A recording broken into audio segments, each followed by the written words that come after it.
صبر بر طاعت الله تعالی. آنه که به پروردگار بودن الله راضی است، حق اوست که طاعت و عبادت او را انجام بدهد.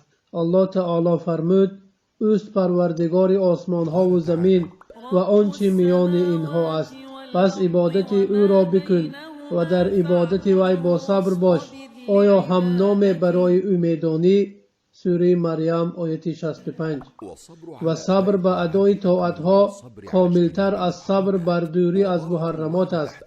و طاعت الله تعالی به چند نوع صبر است، به مانند صبر در اخلاص و حمایه کردن سببهای ریا و کبر و غرور، و صبر در پیروی بر آن و کاملا انجام دادن آن است، و صبر در ترک کوتاهی و نوآوری ها که آن را از خود دور نکرده دوامناک عمل کردن است.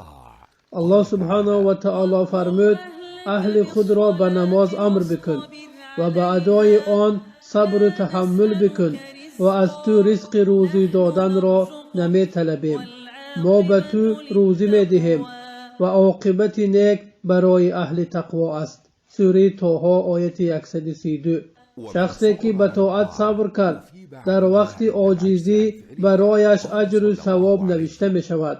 پیامبر صلی الله علیه و سلم فرمودند: هرگاه بنده بیمار شود و یا به مسافرت برود، پاداش عملهایی که در زمان صحت بودن و مقیم بودنش انجام میداد به مثل آن برایش نوشته می شود. حدیث با روایت امام بخاری.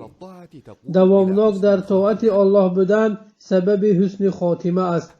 پس شخصی با سخاوت عادت خود را به جا می آورد. بنابراین آنی که به چیز زندگی کرد بر همان چیز وفات می کند و آنی که در کدام حالت وفات کرده است در همان حالت از قبر خیزانده می شود. پس تا دیدار پروردگار عالمیان در طاعت او تعالی صبر بکن. حسن بصری رحمه الله گفت: هر آینه الله تعالی عمل کردن را برای شخص مؤمن تا آمدن مرگ گفته است. پس این آیت را قرائت کرد: پروردگارت را عبادت کن تا وقتی که مرگ به سراغت آید. سوره هجر آیه 99.